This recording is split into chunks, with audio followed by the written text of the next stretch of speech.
Gastritis. ప్రతి ఇంట్లో కనీసం ఒక్కరైనా ఈ సమస్యతో బాధపడుతున్నారు. కానీ ఎంతమందికి తెలుసు దీనికి కారణం ఎన్నో వేల సంవత్సరాల కింద రాసిన మన పుస్తకాల్లో దాగి ఉందని? వాళ్ళు రాయడమే కాదు, దీన్ని ఎలా నయం చేసుకోవాలో కూడా మన వంటశాలలోనే నేర్పించారు. ప్రాచీన వంటకథల్లో మన వంటలో ఉండే అగ్ని మరియు మన శరీరం ఉండే అగ్ని మధ్యన ఒక సంబంధం ఉందని నమ్మేవారు. ఏదైనా ఆహారం వండాలంటే ఖచ్చితంగా ఫైర్ అనేది కావాలి.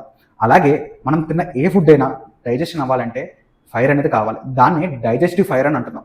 కానీ వాళ్ళు అప్పుడు దాన్ని జఠరాగ్ని అని అనేవారు. సైన్స్ దీన్ని ఇప్పుడు యాక్సెప్ట్ చేసింది, వేరే పేర్లతో పిలుస్తుంది. మనం అప్పుడు జఠరాగ్ని అన్న సేమ్ వర్డ్సే ఇప్పుడు డైజెస్టివ్ ఎంజైమ్స్ మరియు గ్యాస్ట్రిక్ యాసిడ్స్ అని అంటున్నాయి.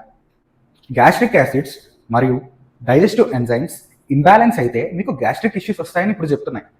కానీ ఎన్నో వేల సంవత్సరాలకు ముందే మీ జఠరాగ్ని ఇంబ్యాలెన్స్ అనేది ఉంటే ఆటోమేటిక్గా మీ ఫుడ్ డైజెస్ట్ అవ్వదో మీకు డైజెస్టివ్ ఇష్యూస్ వస్తాయని అప్పుడే చెప్పారు. దీని రహస్యం ఏంటో పూర్తిగా తెలుసుకుందాం.